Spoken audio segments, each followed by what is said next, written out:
Oke, halo guys. Kemarin saya diundang oleh salah satu inkubator bisnis di salah satu kampus yang ada di Bali dan saya menjadi judge untuk sebuah kompetisi startup yang ada di sana. Dan saya ketemu dengan 8 startup dan ada banyak sekali entrepreneur di sana yang kemudian mempitchingkan bisnisnya ke hadapan kami para judges.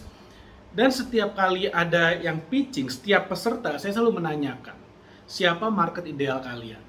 Nah, dan dari 8 orang yang pitching, dari 8 tim, dari 8 startup yang pitching kepada kami, tidak ada satupun yang bisa menjawab pertanyaan siapa market ideal kalian dengan jawaban yang tepat gitu ya.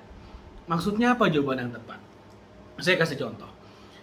Semua startup yang saya temui kemarin selalu menjawab bahwa target target market ideal mereka adalah anak muda usia 18 sampai 25, anak muda usia 25 sampai 35, mahasiswa usia 18 sampai 21 dan seterusnya. Selalu jawabannya seperti itu. Usianya, selalu jawaban dari pertanyaan market ideal adalah usia sekian, anak muda usia sekian, pria usia sekian, wanita usia sekian, pria dan wanita usia sekian. Sebenarnya membantah itu gampang sekali. Di depan mereka itu ada penonton yang usianya pasti ada di range itu. Saya tinggal tanya balik. Oke, di depan kalian ini adalah orang-orang yang usianya sesuai dengan target market menurut versi kalian. Coba kalian jualan ke mereka sekarang, mau beli nggak? Ya, sudah pasti ketika ditawarin on the spot seperti itu ya tidak ada yang mau belanja. Kenapa? Ya karena memang itu mendefinisikan target market yang salah gitu loh. Jadi kalau kamu memiliki sebuah bisnis, kamu lagi belajar bangun bisnis, inget loh, bisnis itu core-nya adalah jualan, menukar barang dan jasa dengan uang. Kalau kamu nggak bisa jualan, kamu akan setengah mati menjadi seorang entrepreneur, akan setengah mati banget. Ada dua orang, yang satu jago jualan, yang satu nggak bisa jualan. Dua-duanya jualan barang yang sama. Bisnis orang yang bisa jualan, dia akan grow besar.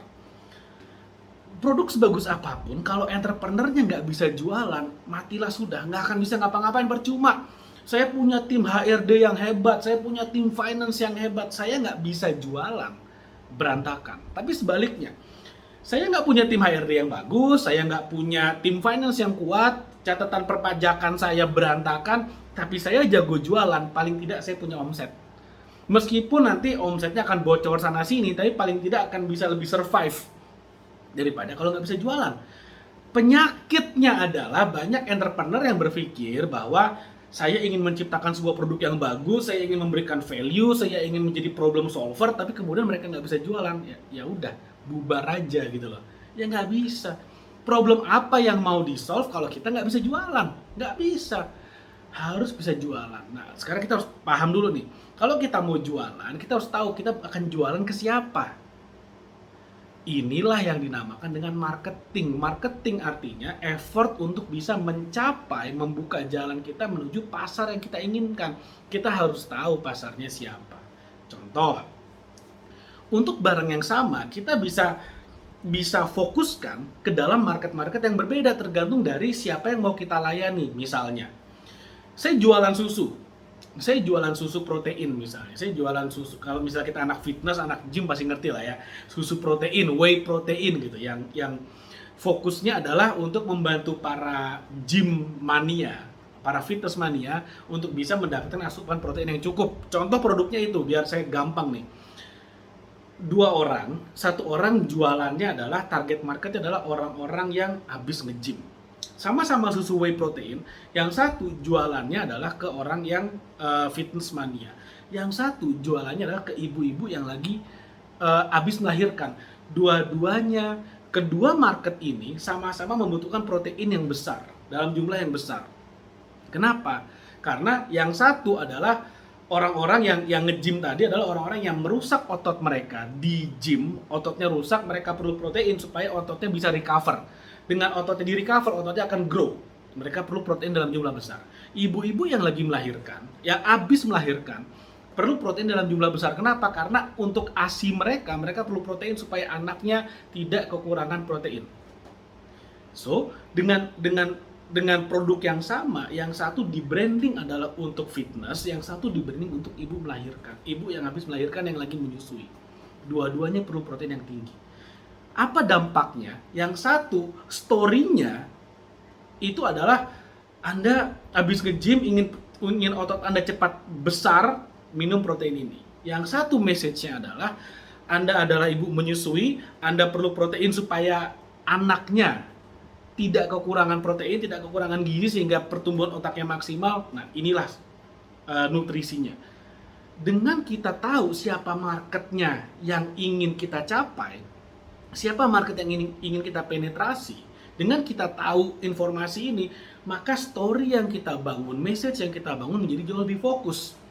Ketika message-nya fokus, maka market akan jauh lebih mudah menerima apa yang mau kita tawarkan. Kebanyakan startup sekarang, kebanyakan bisnis sekarang, mereka berpikir bahwa semakin luas marketnya, maka semakin bagus. Nah, inilah salahnya sebetulnya. Nah, inilah yang harus kamu perhatikan ketika nanti kamu memiliki sebuah bisnis, memiliki sebuah produk. Siapa target market ideal yang ingin kamu capai? Apa problem terbesar mereka? Gini, ibu-ibu menyusui dan para fitness mania, orang-orang yang nge-gym, orang-orang yang rajin olahraga, itu memiliki masalah yang sama, memiliki kebutuhan yang sama. Perlu protein yang tinggi, asupan protein yang lebih tinggi daripada orang-orang pada umumnya. Tapi permasalahan mereka, pain point mereka itu berbeda. Kalau yang satu ototnya rusak, yang satu perlu protein untuk anaknya.